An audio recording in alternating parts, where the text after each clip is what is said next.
What's still top secret in America isn't anymore in Spain and Belgium.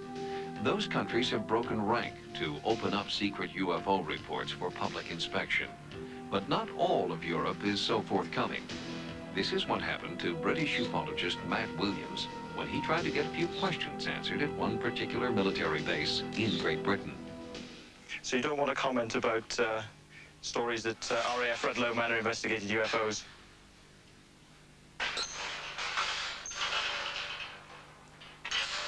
That's a no, then, I take it.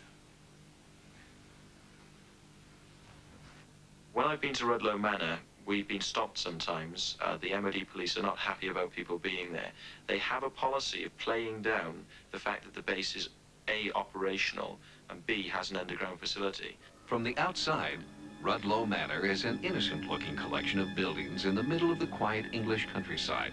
It's an underground facility for the most part, and it's involved with signals, communications, investigations, and RAF police, who have in the past investigated the subject of UFOs.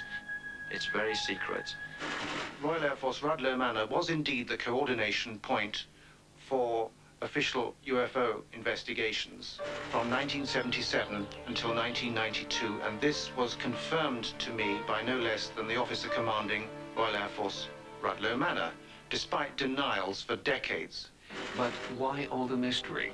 What secrets could be hidden underground at this military base? There have been UFO sightings, and nearby RAF bases have actually diverted and scrambled aircraft to intercept UFOs. We don't know what these objects were because the files didn't tell us, but certainly that Rudloe Manor, being in the center of this area, has had its own UFO activity. Is it merely a coincidence that one of Great Britain's most secure bases is located in the heart of so much UFO activity? Ufologists and paranormal investigators say no.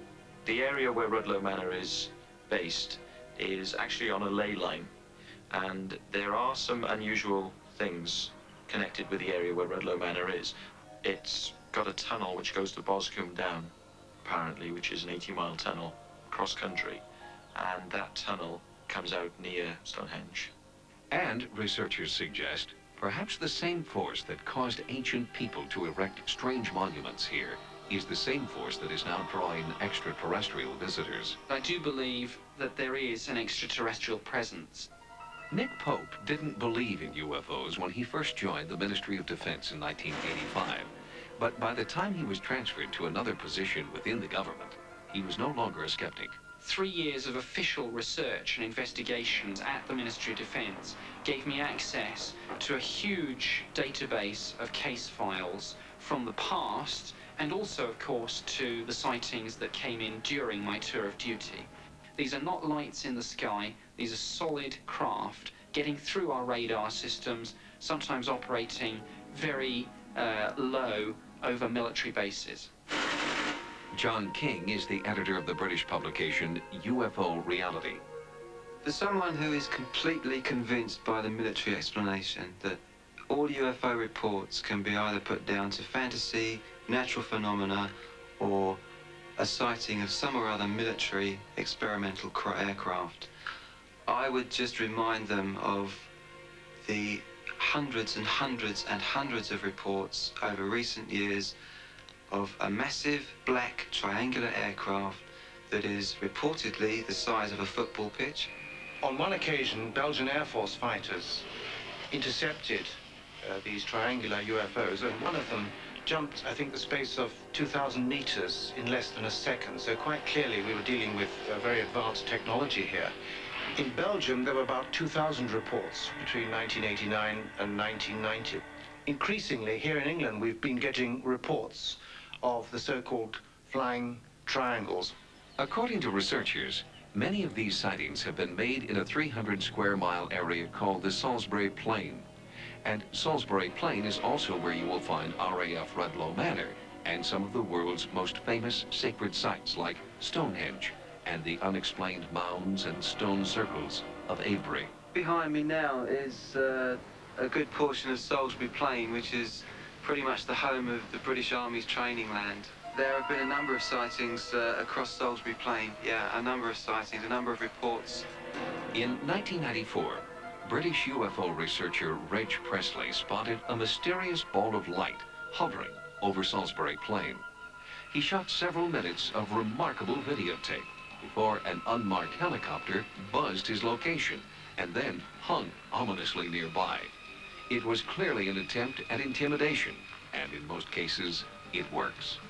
I received a letter from Mark, who's an ex-British soldier. One night during the winter of 1989-1990, he'd been out on night manoeuvres on Salisbury Plain. So basically, all it was about 3.5-4K march. Mark, a former British soldier who was stationed near the Salisbury Plain, has asked that his identity be hidden and his voice disguised. He still fears reprisals from the British Defence Ministry. So Mark would have been hiking across this open piece of land, and as he approached this copse here, this wooded area here, We got to near the place where we were going to get picked up, and it was just off to our left. and then suddenly this massive craft appearing as if out of nowhere. And it was vast, great big, like triangular craft, and a very strong strobe light beaming down as if it was looking around for something. And the next thing Mark can remember is a guy dressed all in black flying suits, coming out of the copse, approaching the 6 soldiers, including Mark, holding this rod or prodding thing. Felt like a sheep getting penned in with this like cone of light around us, like almost a buzzing feel about it to your body. As he called it, bluish cone of light that eventually engulfed all 6 soldiers and kind of took over their minds. Very frightening experience. It's like you've got no control over it. Something's controlling you, and you have no control over it at all. As the soldiers sort of woke up from this nightmare experience, they found themselves 600 meters off course over in this direction, wondering where they were and how on earth they got there. I still had this missing time, you know, which was making me pretty agitated. The feelings that go through my head is I was a guinea pig. I'm really angry about it. As more and more witnesses step forward, the hope is that more and more countries will come clean about what they know.